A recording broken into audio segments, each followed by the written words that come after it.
As an historian and native of Oshkosh, Ron Aiken has wanted to put his city's story into a book. Well, part of the story anyway. Contribute to the history of our community. It's the most interesting history, and the breweries were a big part of it.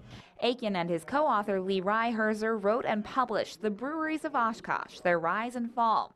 The two men described Oshkosh's brewing history and their book at the local library Monday night.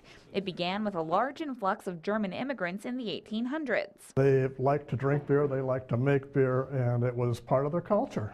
The city was home to about 12 breweries in all, the most famous being the Oshkosh Brewing Company, which made the popular Chief Oshkosh beer. That was brewed after Prohibition until 1971, actually 1972, and that was the best-selling beer ever produced in Oshkosh. Prohibition was a challenging time.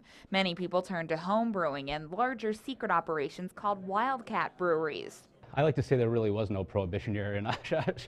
And many of the breweries survived. But eventually, in the 1960s and 70s, they all fell prey to another enemy. Big breweries from St. Louis and Milwaukee and Detroit could produce beer at a lesser price. And in the place of the Oshkosh Brewing Company today stands Houses.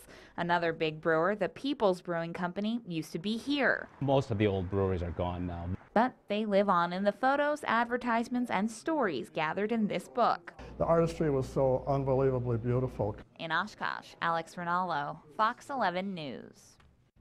And Aiken says so far they've sold 700 copies of the book.